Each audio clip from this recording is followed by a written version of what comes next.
Welcome to your Daily Dose of Light with Fernando Albert. In this episode, we explore tools and practices for clarity, healing, and spiritual growth. If it's safe to do so, gently close your eyes and allow yourself to go a little deeper. Today, we are talking about shamanism, not as a trend and not as a costume, but as a spiritual practice you can understand, respect, and apply in modern life. If you ever felt deeply connected to nature, this may land in a different way.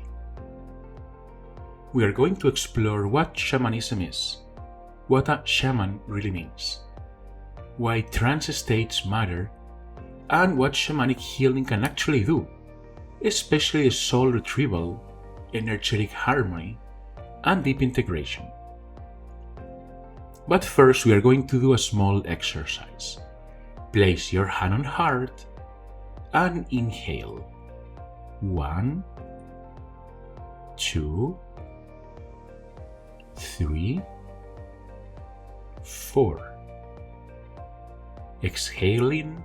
1, 2, 3, 4, 5, 6.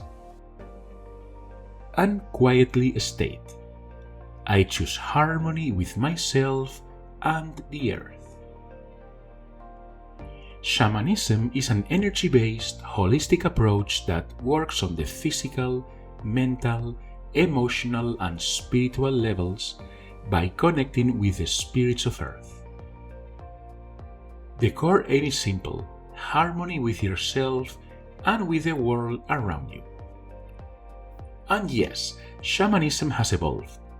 We can honor ancestral roots while also acknowledging contemporary practice. We are going to focus more on the contemporary shamans than on the indigenous traditions, but still holding respect for what came before. I like to state, the shaman is the healer who works with the spirits of Earth. A shamanic practitioner is someone who can work with the spirits of Earth exploring sub-planes, often called the lower world, the middle world, and the upper world, guided by spirits and benevolent elemental beings, distributing energy for the right purpose. And as a key point, you don't become this by collecting information. In shamanism, there is a sense of a calling as part of stages in the path you referenced. When it's there, you tend to feel that everything has consciousness, even rocks, minerals, crystals, because everything is interconnected.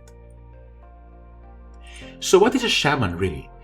You make a point I love because it's clear and honest. Labels are useful for classification, but the practitioner cares about the work. And historically, shaman means healer.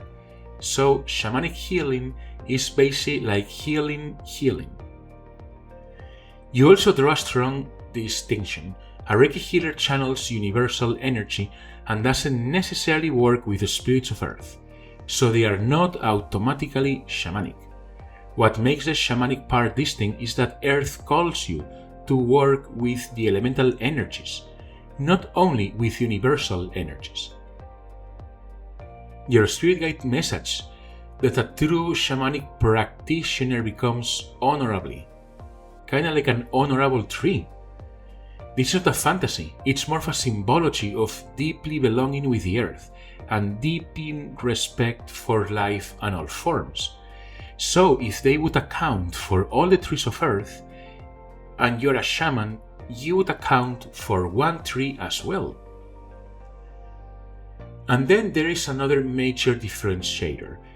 The shamanic practice often uses trance states, commonly with drumming, and this is to explore these worlds.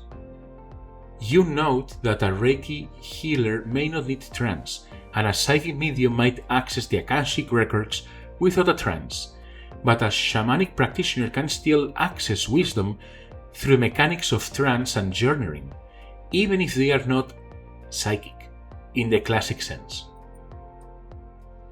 You've visited these worlds by drumming while standing, meaning you don't need a full-body trance, but you can enter in a semi-altered state. I've been there, okay? And when the calling is real, the process becomes natural. You flow into it. Let's say, okay, but what healing does it exactly do? Well, number one, it's finding the energetic root of illness. Western medicine diagnoses and treats physically, but we are multidimensional. Shamanic work can explore why this arrives, or why it persists even when things look medically successful. So healing can begin at the levels that we ignored otherwise. Then there is soul loss and soul retrieval. And you know that phrase that people say, "That day I lost a part of myself." Well, you should treat it like literally at a soul level you did. In trauma, fragments can split as a survival mechanism. The practitioner journeys to retrieve them from the lower world. Then there is energy wellness and removal. You can compare this to other energetic modalities and emphasize that the elemental worlds can affect the physical body in a unique way. Sometimes some blocks are stubborn, but earth spirit work can start clearing those immediately, which is great. And then integration. This is one of the strongest points here. After ceremonies, energy needs to settle. Just like building something in the physical work that will require some settling before continuing to build. So in here, the practitioner supports a real reintegration, not just a peak experience. So what benefits could you notice? More answers to the why in difficult situations. Release of hidden energy blocks. Deep tissue energetic healing, supporting flow at an even cellular level. Deep emotional restoration, because progress itself creates hope.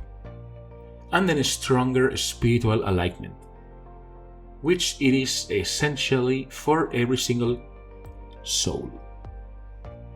So, as a clean conclusion, shamanism is a powerful thing because we are physical beings and the earth is our home in this lifetime. Don't rush it. Observe the calling. It's not about curiosity. It's about whether it feels profound and aligning once you experience it. You can now open your eyes.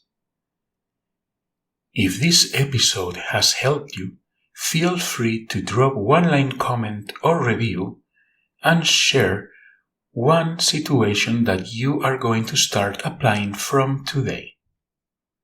If you believe this can help anyone, feel free to share with them. You have listened to your Daily Dose of Light with Fernando Albert.